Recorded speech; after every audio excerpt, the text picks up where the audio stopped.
She was only 14, a shy, kind-hearted teenager from a quiet New Jersey town. One morning, she left her home to go babysit for a family she'd never met. Hours later, she was gone. No witnesses, no solid clues, just a single phone call and a ransom message that still chills the FBI to this day.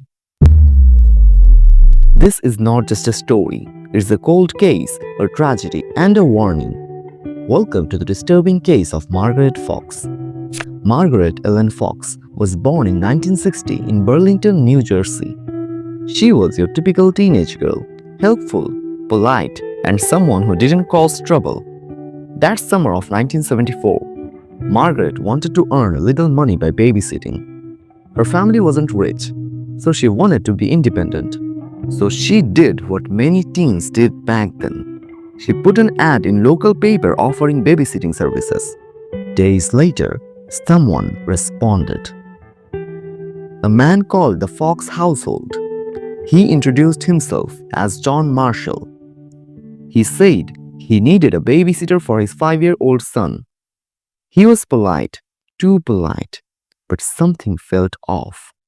He told Margaret to take a bus to Mount Holly and meet him near a red car at a corner. Her father insisted on coming with her, at least part of the way. So, on June 24, 1974, Margaret and her father traveled together to the bus stop. She kissed him goodbye and got on the bus, holding a handwritten note with directions. That was the last time anyone ever saw Margaret Fox. Hours passed. Margaret didn't come home. Her parents began to panic. By nightfall, the police were involved.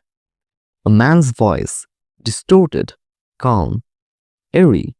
He said, $10,000 might be a lot of bread, but your daughter's life is the butter topping. That was all. The call was traced, but not quickly enough. The man was gone, and so was Margaret. Police immediately began investigating. They found out the phone number the man originally gave Margaret was fake. The name John Marshall also fake.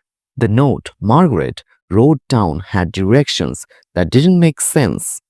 It was almost like the man had planned every detail to confuse authorities. Witnesses said they saw a girl who looked like Margaret getting into a red car near the bus stop, but no one saw her again. Flyers were posted across towns. National news picked up the case, but the trail went cold. Over the years, dozens of suspects were questioned.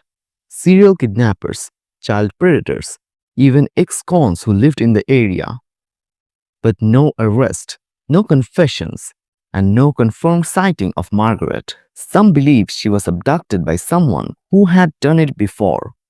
In 2019, 45 years after her disappearance, the FBI released something chilling, the original recording of the ransom call. This voice, they said, might belong to someone still alive. The FBI hoped someone would recognize it, but still no leads. As of today, Margaret Fox is still missing. It's been almost 50 years since Margaret vanished. Her parents passed away without ever knowing what happened to their daughter.